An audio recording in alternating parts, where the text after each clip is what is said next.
The following program is intended for mature audiences. A democratic republic of sports.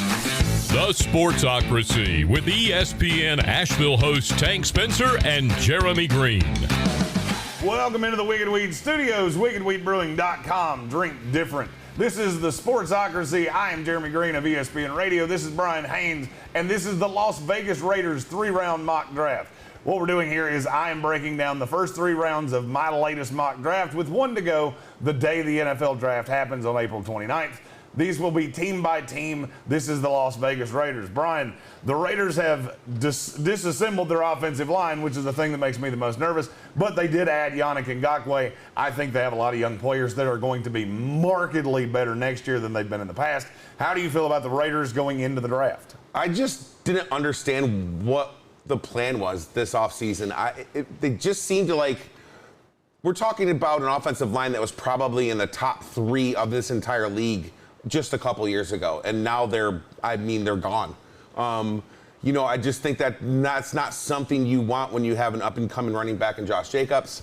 They got off to a really hot start. They beat Kansas City. Things were looking great, and they finished up 2-5, and they didn't seem to be able to stop a nosebleed on defense. As far as help from the draft, they need offensive linemen. Even though they've drafted a couple wide receivers, I think they still might need 1 more. Linebacker, cornerback, and defensive tackle for sure. I do like this Raiders team. I think they have a lot of great talent. And that's what happens when you hire an NFL draft analyst to be your GM. Yeah. Hint, hint. Yeah. Call me. I'm not hard to find. There he is. The thing about the Raiders is that I look at them and I think they're in a unique position where they can draft best player available because they don't have, to me, they don't have a lot of just screaming holes. Mm-hmm. I think they need some offensive linemen, but they do have the ability to take the best player on the board with the 17th pick in my mock draft. The Las Vegas Raiders select Micah Parsons. I think this would be a home run pick for this team. There are some character issues with this kid that have pushed him down the board. He ran a 4.39 at his pro day. He's built like Thor, God of Thunder, and I think he could be a tremendous asset to this defense. Yeah, first-team All-American in 2019. He opted out in 2020. He's got elite range, and he's got burst and speed. He's a crazy athlete, and he's a tackling machine. He does tend to run himself out of position every once in a while, but this kid is a gamer. I think he fits perfectly in with the Raiders. I just see him being that linebacker for the Raiders for 10 years and being amazing. He's a very quality player. The thing that makes me a little bit nervous about him is that he has very limited experience playing man. So I don't know that this is going to be a guy that's great stopping tight ends. He's going to have to learn to do that. But when you have a guy that's this good, he's this good of a tackler, he's this athletic, you find a way to get him on the field, and he falls to 17. He's much better in terms of pure talent than that.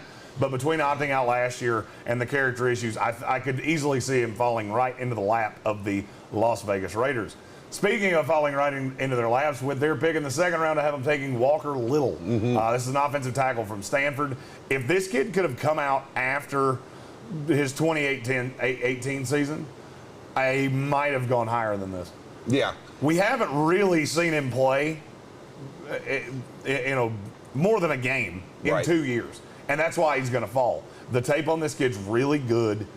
To me, he's a right tackle, and that's where he will be. He kind of reminds me of Jared Veldheer. Okay. He's very large. Yeah. The body frame on him makes me a little nervous. The injury history makes me a little nervous. But other than that, the tape on him is very good.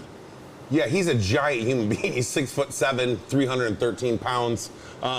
He does have an injury history with the knees, and he opted out. But he is a athletic run blocker, and he meets speed rushers at the top of their arc. He could improve his core strength for being as big as he is tall-wise. He's a little chubby in the area of the center here, so he lacks some core strength, but this kid's huge, man, for sure. I think the sky's the limit with this kid. Mm-hmm. If you're patient with him, you put him on the right side, you know what he is. I think he could develop into a very, very high-quality right tackle.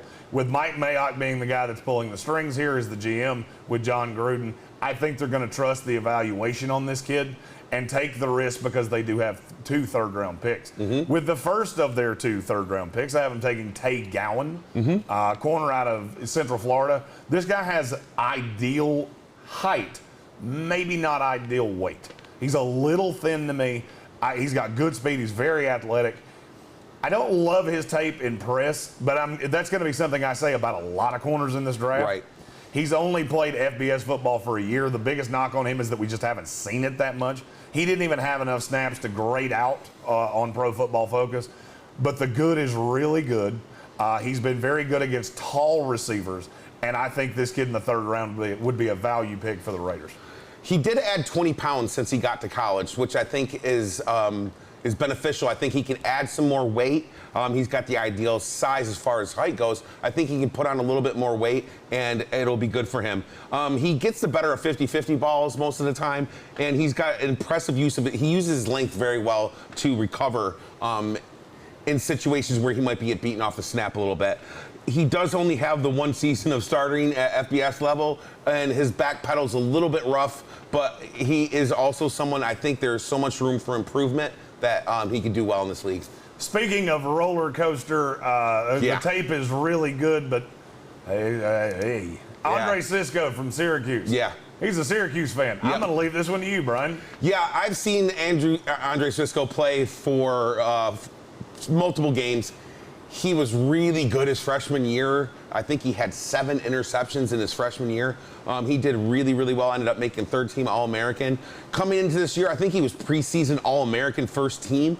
There was a lot of hype around him. He did get injured. It was a fluke injury. He ran into somebody. His own teammate ran into him in pregame warmups, and it just kind of derailed the season for him.